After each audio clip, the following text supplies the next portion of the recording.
Imagine finding out that for 2 years, every private moment you thought was shared only between you and someone you trusted was being watched, rated, and traded like a collectible by strangers. Not once, not twice, but systematically, deliberately, and with detailed instructions on how to film you without your knowledge. That is exactly what happened to a young woman in California. And what she uncovered on that phone changed everything she thought she knew about the past 3 years of her life.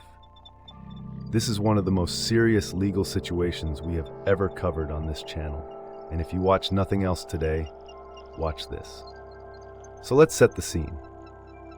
A 20-year-old woman had been in a casual but ongoing relationship with a 23-year-old man for roughly 3 years.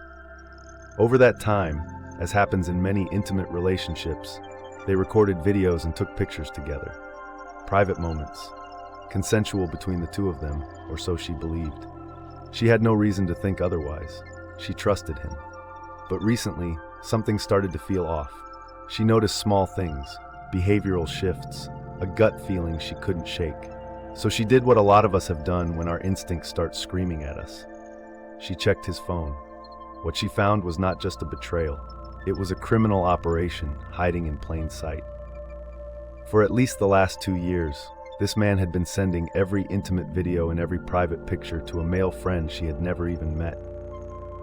Not only that, but the two men had built an entire system around it. They were trading videos of multiple women. They were discussing which positions to record. They were giving each other filming instructions. And they had been fantasizing and actively planning how to involve her in situations she never agreed to, never knew about, and never would have consented to. Now here is where this story goes from deeply disturbing to outright criminal on multiple levels.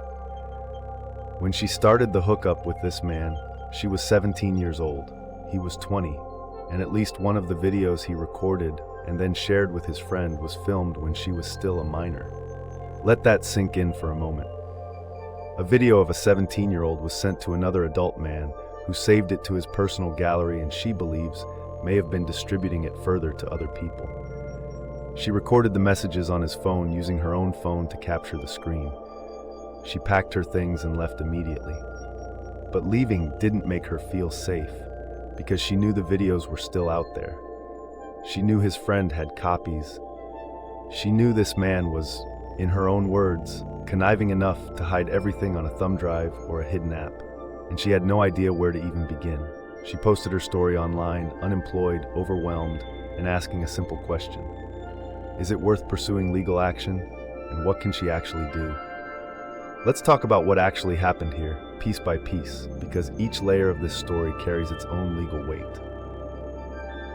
First, the non-consensual sharing of intimate images. California has one of the strongest revenge porn laws in the country. Under California Penal Code Section 647J4, it is a crime to intentionally distribute intimate images of another person without their consent when the person distributing them knows or should know that the subject did not consent to that distribution. This applies even if the person in the image originally consented to the recording. Consent to record is not consent to share. That distinction is everything. The man she trusted did not just betray her emotionally. Under California law, he potentially committed a criminal offense every single time he sent one of those videos to his friend. And his friend is not off the hook either. California law also covers individuals who receive and further distribute these images. If the friend has been trading these videos with other people, which she strongly suspects, he could face criminal liability as well. Second, and this is the part that elevates this entire situation to federal territory, the video recorded when she was 17. The moment an intimate image of a minor is created and distributed, you are no longer just talking about revenge porn laws. You are talking about federal child pornography statutes. Under 18 U.S. Code Section 2256 and related provisions, producing, distributing, or possessing sexually explicit material involving a minor is a federal crime. It does not matter that he was her partner. It does not matter that she participated in making the video. She was a minor. Full stop. The man who recorded it, the man who sent it, and any person who received it and kept it may have committed serious federal offenses. This means the FBI has jurisdiction here. This is not just a local police matter. Federal law enforcement investigates crimes involving the sexual exploitation of minors, and they have tools that local departments simply do not have access to, including the ability to trace digital files, issue subpoenas to cloud storage platforms, and coordinate across state lines if the content has been shared beyond California. Now, she was worried about something that a lot of people in this situation worry about. She was afraid that once she mentioned police involvement, he would hide everything. He would move files to encrypted apps, throw a thumb drive in a drawer, and deny everything. That fear is completely valid, and it is one of the most important reasons why acting strategically matters more than acting fast. Here is what legal experts and victim advocates consistently recommend in situations like this. Document everything before you say anything. She already did the right thing by filming the messages on his phone screen. That footage, while not ideal, is still evidence. It shows the content of the messages, it shows the timestamps, and it shows the names or identifiers of the people involved. She should back that up immediately to multiple locations. Cloud storage, a trusted person's device, an external drive, somewhere it cannot be lost. Contact law enforcement and specifically mention the minor involved. When she reports this, she should not just walk into a local police station and say her ex shared private videos. She should walk in and say that a video was created and distributed when she was 17 years old and that she believes federal child exploitation laws have been violated. That framing changes how the case is categorized and who handles it. She can also contact the FBI directly through their online tip line at tips.fbi.gov. Reach out to the Cyber Civil Rights Initiative. This is a nonprofit organization that specifically helps victims of non-consensual image sharing. They have a crisis helpline, they provide legal referrals, and many of their resources are completely free. For someone who is unemployed and cannot afford an attorney right now, this organization is one of the most important first calls she can make. Look into legal aid in California. Because this involves potential criminal charges against him rather than just a civil suit, she needs to fund herself.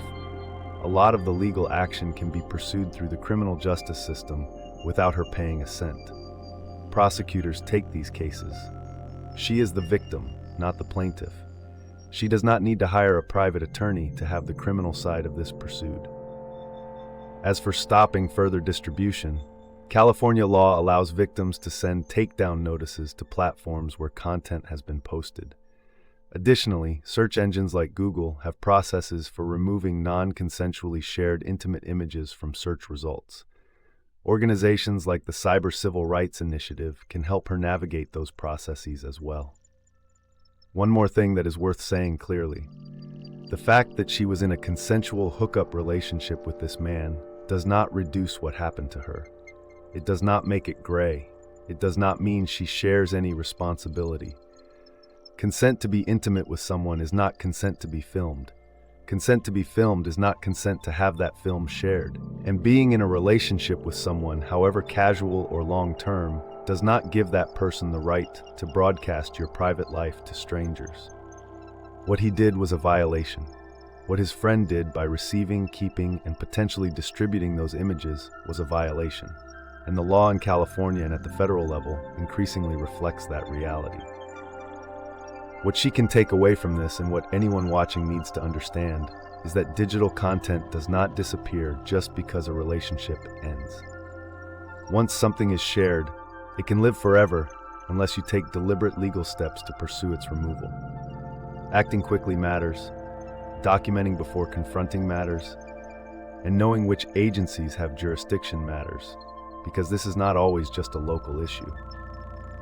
If this ever happened to you or someone you know, the single most important thing is to not feel like you have to navigate it alone. There are organizations built specifically to help.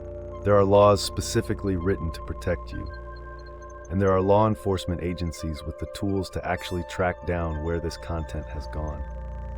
Start with the Cyber Civil Rights Initiative. Mention the minor-related content to law enforcement immediately. And know that what was done to you is not just wrong. In most cases, it is a crime. If this video helped you understand your rights or gave you information you did not have before, please subscribe to this channel. We cover real legal situations in plain language so that when life puts you in a situation you never expected, you know exactly what to do next.